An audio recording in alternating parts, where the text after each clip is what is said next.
Hello friend, REET exam 2022 जो 23 जुलाई और 24 जुलाई के एग्ज़ाम हुआ है उसके जो मैथमेटिक्स के कंटेंट है, जो मैथमेटिक्स से क्वेश्चन आया गया है उस पर आज डिस्कस करते हैं। ये ओरिजिनल क्वेश्चंस है जो क्वेश्चन पेपर में आया हुआ है।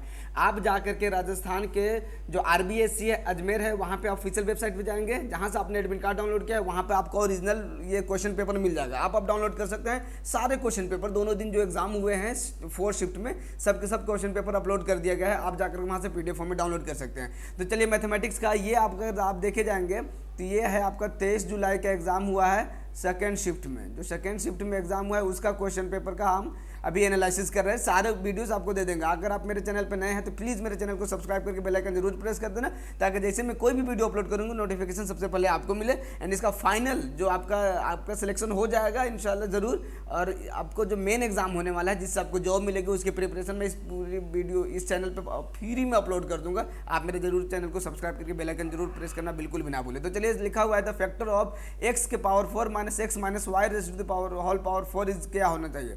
देखिए लिखा हुआ है x के power 4 minus x minus y, x minus y power 4 इसका फैक्टर पूछा था। तो आइए फैक्टर कर लेते हैं। आप ए स्क्वायर माइनस बी स्क्वायर का अगर आपको आइडेंटिटी याद होगा तो आपको आसानी से बना सकते थे ए प्लस बी इंटू ए माइनस बी। इस तरह से आप सॉर्ट आउट कर सकते हैं, बहुत दिक्कत नहीं आती है, बड़ा आसान सा था। फिर यहाँ पे हम लोग लिख देंगे x minus of x minus y, again इसे हम ब्रेक कर रहे हैं and now x plus x minus y and finally जो लेफ्ट साइड है एक्स स्क्वायर प्लस यहाँ पे लिख सकते हैं x square minus 2x y plus y square, a minus b का होल स्क्वायर पे इसको हमने ब्रेक कर दिया। तो एंड फाइनली आपको क्या मिलने वाला है x से x यहाँ पे माइनस और ये प्लस हो जाएगा, ये कैंसिल हो जाएगा, ये प्लस y हो जाएगा। देन y इंटू यहाँ से x ऐड हो जाएगा 2x माइनस वाई एंड यहाँ हो जाएगा आपके पास 2x square minus 2x y plus y square. देखिए सॉरी, तो ये आपका फर्स्ट ऑप्शन इसका सही था। फर्स्ट ऑप्शन यहाँ पे लिखा हुआ है y into 2x minus y into x square है, ये आपका 2x square minus 2x y plus y square. तो ये आपका फर्स्ट ऑप्शन इसका सही था।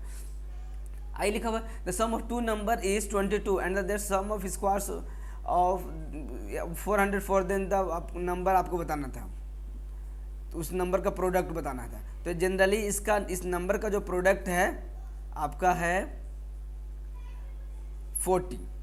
ये ऑप्शन सही 40 है, लेकिन कैसे है आइए बताते हैं। देखिए मान लेते हैं दो नंबर का सम कितना है 22, तो let one number is equal to x. Other क्या हो सकता है, दोनों का सम 22 है तो 22 माइनस एक्स हो गया। कहा कि इन दोनों का स्क्वायर का सम है 404, it means x square plus 22 minus x का whole square is equal to 404। अगर आप सॉल्व करेंगे एक्स स्क्वायर प्लस यहाँ 22 का स्क्वायर 484 माइनस प्लस कर दीजिए एक्स स्क्वायर माइनस 44x और ये प्लस है इधर आके हो जाएगा माइनस 404 इज इक्वल टू 0। अब देखेंगे यहाँ पे हो जाएगा 2x square and minus 44x and यहाँ पे हो जाएगा प्लस आपका 40 प्लस हो जाएगा यहाँ पे 40 इज इक्वल टू 0, नहीं यहाँ पे 80 हो जाएगा आपका। सो 2 को कॉमन कर लिया तो x square minus 22x plus 40 is equal to 0। तो फाइनली आपके पास क्या हो गया x square minus 22x plus 40 is equal to 0। अगर आप इसे मिडिल टर्म स्प्लिट करेंगे तो मिल जाएगा x square minus 20x minus 2x plus 40 is equal to 0 and यहाँ से अगर आप x कॉमन करते हैं तो x माइनस 20 माइनस 2 कॉमन करते हैं then x minus 20 is equal to 0। Then finally you will get x minus 20 into x minus 2 is equal to 0 and here x is equal to 20 और x is equal to 2। तो देखिए दो number है, एक 20 है और एक 2 है। जिससे कि अगर आपने 20 लिया तो नेक्स्ट क्या हो जाएगा 22 माइनस 2 आने वाला है। अगर आपने 2 लिया तो 22 माइनस 2 20 आ जाएगा। तो ये दोनों नंबर्स हैं आपके पास मिल गए यहाँ से। अब इन दोनों नंबर का क्या क्या है प्रोडक्ट क्या होने वाला है, तो प्रोडक्ट कैसे निकालेंगे 22 इंटू 2। तो अगर 20 इंटू 2 करेंगे तो आपके पास 40। ये ऑप्शन नंबर 40 बिल्कुल करेक्ट ऑप्शन है डी।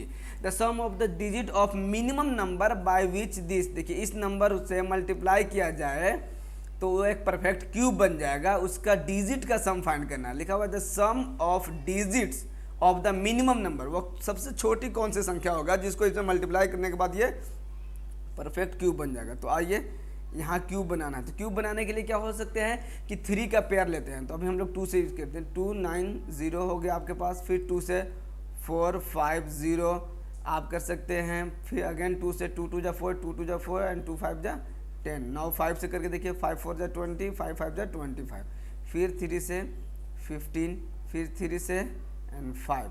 अब देखिए आपके पास पेयर क्यूब का 3 का पेयर किसका बन गया, 2 का तो बन गया। अब यहाँ 2 है एंड 5 भी 2 है, तो एक 5 एंड 3 कम हो रहा है, यानी आपके पास 15 से मल्टीप्लाई करना होगा। अगर आपने 15 से मल्टीप्लाई कर दें तो 15 का फैक्टर होता है 3 इंटू 5, तो इसका भी पेयर बन जाएगा 3 के साथ एंड 5 का भी पेयर बन जाएगा 5 के साथ। तो हमें 15 से क्या होगा, कम से कम मल्टीप्लाई करना होगा इस नंबर को एक परफेक्ट क्यूब बनने के लिए। तो उनका डिजिट का सम क्या हो सकता है, 15 है ये, तो 15 में क्या कर सकते हैं 1 + 5, तो 1 + 5 कितना होगा 6, तो 6 कौन सा है, ऑप्शन बी करेक्ट है। अब आइए next question, if the sum of money लिखा हुआ है, sum of money becomes 41/40 of itself in 1/4 year at a particular rate of simple interest, then the annual rate of the interest क्या होना चाहिए। तो एग्जैक्टली ये आपका आने वाला है 10%। तो चलिए कैसे आने वाला है, देखिए कोई पैसा होगा x, तो वो बढ़ करके कितना हो जाएगा 41x/40, ये हो जाता है एग्जैक्टली। अगर आप देखा जाए तो अब ये तो इतना बढ़ गया, तो इसमें से बढ़ा कितना, तो अगर आप देखेंगे बढ़ा कितना है, तो ये x/40 इंक्रीज हो गया, इतना बढ़ा है। तो यही हमारा इंटरेस्ट है, ऐसा ही तो हमारा यही है। तो आपके पास पता होना चाहिए कि जो रेट होता है, rate is equal to SI into 100 upon क्या होता है, प्रिंसिपल इंटू टाइम। इस तरह से आप ऑलरेडी जानते हैं। तो चलिए देखते हैं इसे सॉर्ट आउट करके, x/40 out of x into time 1/4 and into ऊपर में क्या होता है 100। तो आप देखेंगे इस x से x को कैंसिल कर दिया, अपॉन 4 1 जा 4, 4 10 जा 40, तो फाइनली आता है 100/10 इज इक्वल टू 10%। तो यहाँ कितना होगा 10%। आइए देखते हैं, इन हाउ मेनी ईयर, यहाँ पे रुपीज़ है, ₹2000 become ₹2420 at the 10% per annum compound interest. तो कितने साल में, तो एग्जैक्टली ये 2 साल है। तो देखिए कैसे निकालता है, अमाउंट इज इक्वल टू होता है P into 1 principal into 1 + R/100 raise to the power time. Exactly ये होता है, अमाउंट आपके पास दे रखा है, प्रिंसिपल दे रखा है, यहाँ से टाइम निकाल सकते हैं। लेकिन अगर यहाँ से ऐसे निकालने नहीं आता तो सिंपली क्या कर सकते हैं, सिंपल इंटरेस्ट पे निकालते चले जाइए।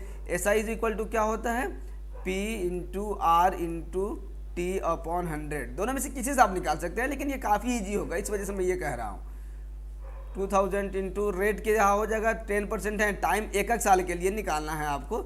तो देखिए 2 से कट गया, आपके पास कितना आया 200 ऐड कर दीजिए, लास्ट में जो अमाउंट होने वाला है, अमाउंट क्या होता है P + SI। अब देखेंगे ये हो गया 2200 पहला साल के लिए, 1 साल तो गुजर गया, 1 साल में कितना होगा पैसा 2200। अब दूसरे साल के लिए देखते हैं, then again SI is equal to क्या होता है, principal into rate into time. 1 साल के लिए 1 साल करके आपको बढ़ाना होगा, 1 से ये कट गया, अब कितना आया 220। अब देखिए 2200 ऑलरेडी था एंड 220 ऐड कर दीजिए, तो कितना हो गया 0242। अब देखिए ये आ गया, क्या यहाँ दिखाई दे रहा है, ये आ गया। तो इसका मतलब है कि कितने साल लगा मुझे 2 साल, 1 साल पहले निकाला यहाँ और 1 साल ये 2 साल, तो 2 साल में ये पैसे 2420 रुपीज़ हो जाएगा at the rate of 10% in compound interest.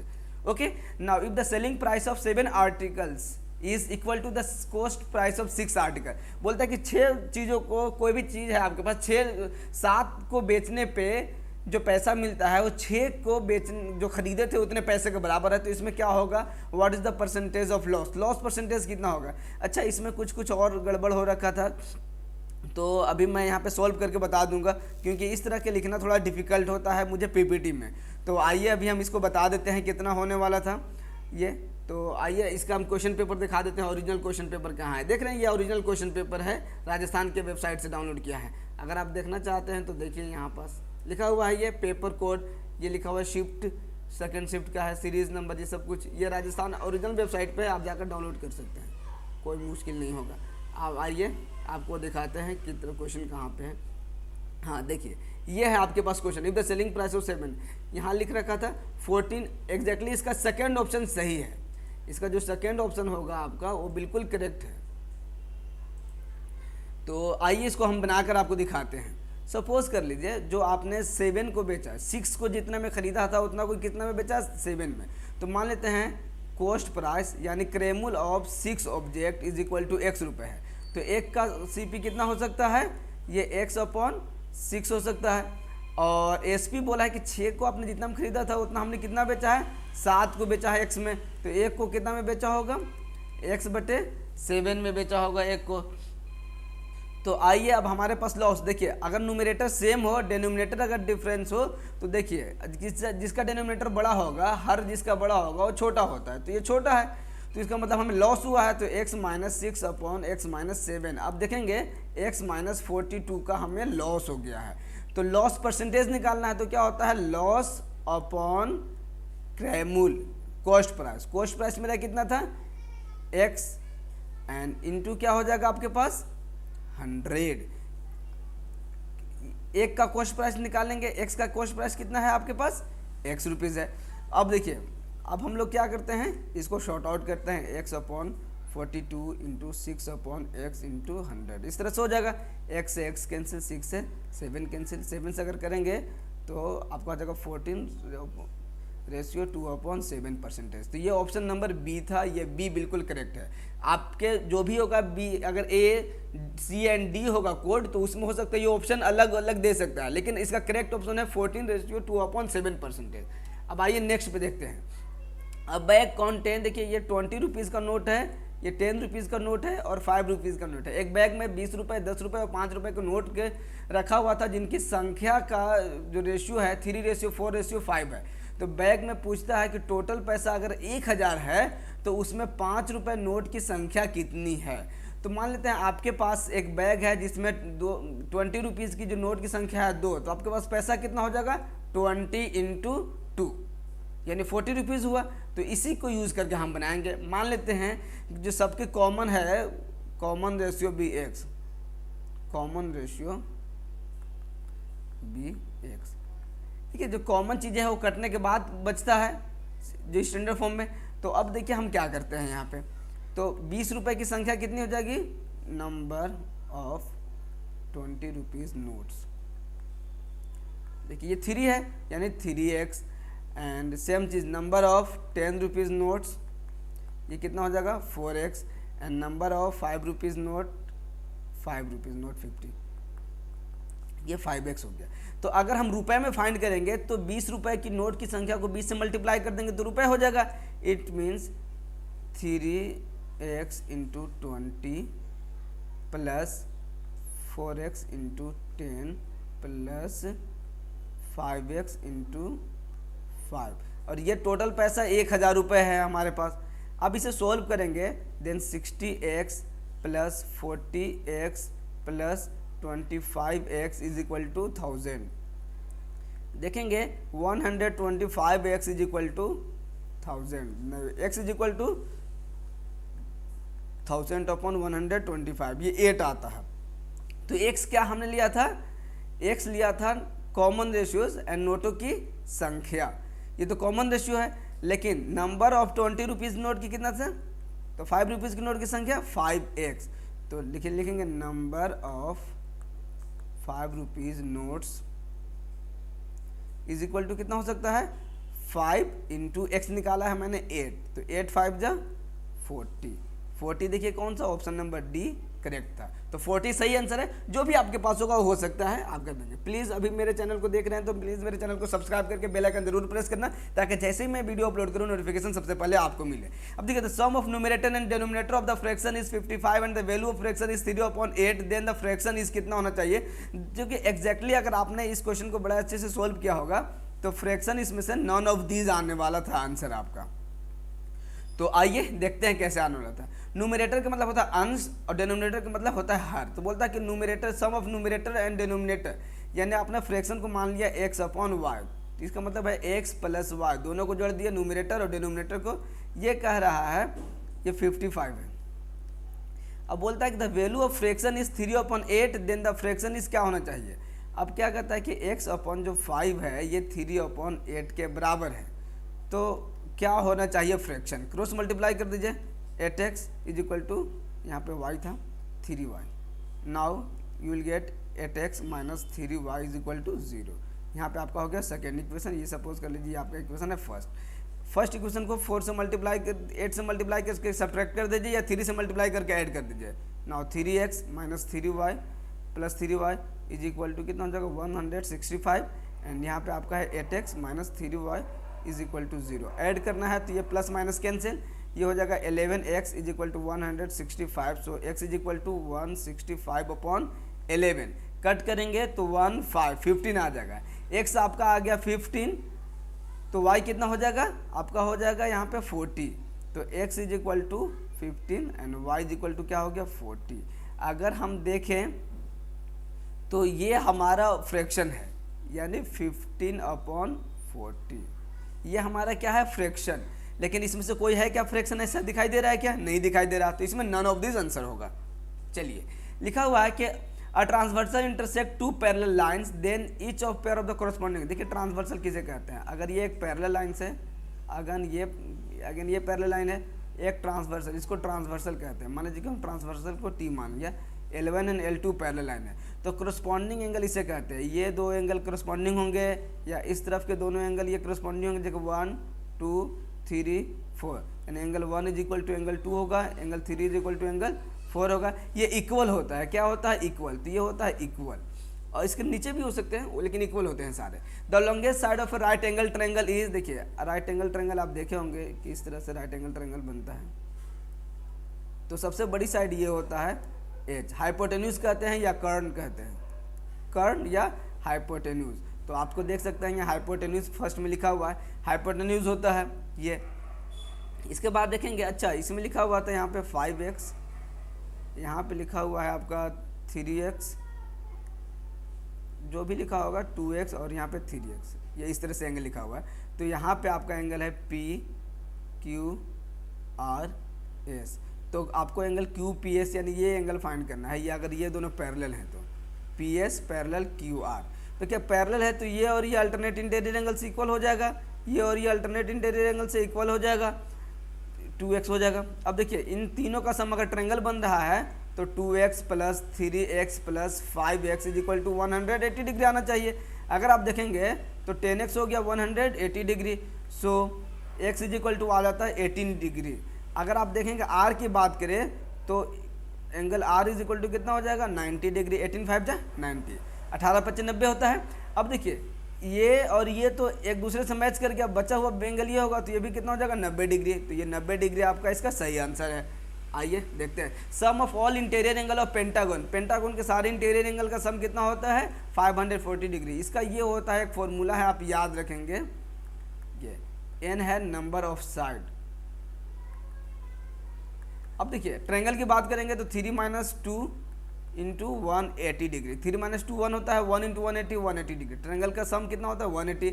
अगर आप 4 - 2 करेंगे और इंटू 180, 4 कितना होता है क्वाड्रिलेटरल, तो 2 into 180 is equal to 360 degree, तो क्वाड्रिलेटरल का कितना होता है 360। एंड यहाँ देखते हैं 5 करते हैं, पेंटागन में होता है 5 साइड इंटू 180, तो आप देखेंगे 3 into 180 is equal to 540 degree, तो 540 डिग्री होता है। ये डी ऑप्शन इसका करेक्ट ऑप्शन है। लिखा the radius of a circle is 6 centimetre and P is any point which is 10 centimetre away from the centre. कहता है कि एक सर्कल है जिसका रेडियस 6 सेंटीमीटर है, एक पी पॉइंट है जिससे 10 सेंटीमीटर, तो 10 ऑब्वियसली इससे बाहर होगा।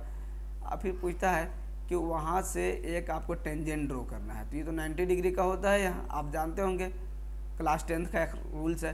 तो ये आपका है 10 सेंटीमीटर और ये है 6 और ये आपको फाइंड करना है, तो ये पाइथागोरस हो जाएगा, ये हो जाएगा 8 सेंटीमीटर। पाइथागोरस आप यूज़ करेंगे इस तरह से कि अगर आप मान लेते हैं कि ये आपका है perpendicular, P is equal to होता है h² - b², एच यहाँ पे आपका 10 है, 10 का स्क्वायर माइनस 6 का स्क्वायर, तो 10 का स्क्वायर 100 माइनस 6 का square 36 and finally you will get the 64 and 64 square root of 64 is equal to 8, तो 8 सेंटीमीटर हो जाएगा ये। Right angle triangle sides are 15 centimetre 8 centimetre perpendicular to each other. देखिए एक राइट एंगल ट्रायंगल है जिसका दो साइड्स हैं 15 सेंटीमीटर और 8 सेंटीमीटर, एक दूसरे पे क्या है परपेंडिकुलर है, तो ये परपेंडिकुलर है, तो इसका मतलब ये फाइंड करना है, तो 8 का स्क्वायर एच हमें निकालना है, तो एच क्या होता है अभी आपने देखा पाइथागोरस थ्योरम को यूज़ करेंगे, तो यहाँ पे आपको मिलेगा 8 का स्क्वायर 64 एंड 15 का स्क्वायर 225 एंड अगर आप इसे ऐड करते हैं तो 9 एंड 8 एंड 2 और ये होता है 17 का। 17 है क्या कहीं? अच्छा ओके 17 हो गया। तो इसमें पूछा है द पेरीमीटर, पेरीमीटर का मतलब क्या होता है सम ऑफ ऑल साइड, यानी सारे साइड को ऐड करने के बाद जो वैल्यू आता है उसको पेरीमीटर कहते हैं। तो देखेंगे 8 प्लस इन दोनों को ऐड कर दीजिए 32 और इसमें जोड़ दिया तो आ गया हमें 40, तो 40 ऑप्शन कौन है? ऑप्शन नंबर ए सही है बिल्कुल। एंड नेक्स्ट है the arithmetic mean of this. अब मीन अगर इसको बोलते हैं माध्य, हिंदी में माध्य निकालना है आपको, तो माध्य बराबर क्या होता है कि sum of all observation upon total number of observation, या सभी को जोड़ करके उसी से डिवाइड कर देना, तो 1 plus 2 plus 3 plus dot dot plus n जोड़ते हैं, ये आता है n into n plus 1 upon 2, ठीक है। अब इसको n से डिवाइड कर देंगे तो मीन इज इक्वल टू क्या हो जाएगा? Arithmetic mean is equal to n into n plus 1। हमने कितना नंबर को जोड़ा है? n को, तो n से डिवाइड कर दिया तो कट गया, आपके पास हो गया n प्लस 1 अपॉन 2। अच्छा ये ऑप्शन तो मैंने लिखा नहीं, ये सही ऑप्शन है। आइए क्वेश्चन आपको दिखा देते हैं ऑप्शन नंबर कौन सा सही है इसका।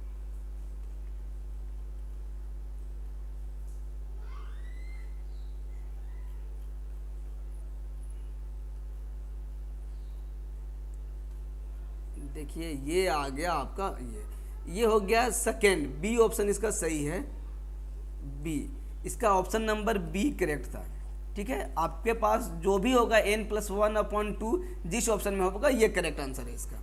इसके बाद देखते हैं the difference between the upper limit and lower limit. देखिए अपर लिमिट और लोअर लिमिट का डिफरेंस को हम लोग क्लास साइज कहते हैं। जैसे अगर आपने ऐसे डेटा बनाया होगा फ्रीक्वेंसी डिस्ट्रीब्यूशन डेटा, जैसे कि यहाँ बोलते हैं CI क्लास इंटरवल इधर फ्रीक्वेंसी होता है, जैसे कि 0 से आपने लिया 10, 10 से लिया 20 एंड 20 से लिया आपने 30 एंड इस तरह से आपने कुछ डेटा बनाया, इधर है 3, इधर हो गया 5 और इधर हो गया 2।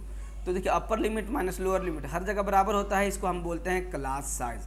फ्रीक्वेंसी नहीं कहते, फ्रीक्वेंसी इधर को कहते हैं। मोड फाइंड आउट करना होता है जो सबसे ज़्यादा बार आता है, नन ऑफ दिस तो है नहीं, से क्लास साइज बोलते हैं। तो आपका ऑप्शन सी करेक्ट आंसर है, ठीक है। आइए the coordinate of origin, origin का कोऑर्डिनेट 0 0 होता है, आपने क्लास 9th में देखा होगा, ये होता है आपका ओरिजिन, इसे कहते हैं ओरिजिन एंड ओरिजिन का जो कोऑर्डिनेट होता है 0, 0। तो ये डी ऑप्शन बिल्कुल करेक्ट ऑप्शन था। If a dice is thrown once, अगर एक पासे को एक बार फेंका जाता है तो 6 से बड़े आने की संख्या की क्या प्रोबेबिलिटी होगी, प्रायिकता होगा, तो ये 0 होगा, क्योंकि एक पासे पे होता है 1 2 3 4 5 एंड 6, इससे बड़ा तो होता ही नहीं है, तो इससे बड़ा नहीं होता, तो यानी इम्पॉसिबल कभी हो ही नहीं सकता। 7 8 कभी हो सकता है कि आपने लूडो कई बार खेला होगा, कभी 7 8 आता है? नहीं आता, तो इसलिए इसका प्रोबेबिलिटी क्या होगा? 0। जो हो ही नहीं सकता उसे बोलते हैं इम्पॉसिबल इवेंट, यानी जो कभी हो ही नहीं सकता उसे 0 कहते हैं। तो प्लीज अब 18 क्वेश्चन थे जो मैथमेटिक्स कंटेंट से थे, बाकी पेडागोजी से थे, और भी मैं ले आऊँगा सारे वीडियोस के लिए, 1 के लिए 2 के लिए 3 के लिए 4 के लिए, जो 4 शिफ्ट में आया है सबके मैथमेटिक्स में सोल्व आउट करा दूंगा। अगर आप मेरे चैनल को सब्सक्राइब नहीं किया तो सब्सक्राइब करके बेल आइकन जरूर प्रेस करना, कमेंट करके मुझे बताना कि अब मैं नेक्स्ट वीडियो किस क्वेश्चन को सोल्व करके दिखाऊँ। And finally thanks for watching.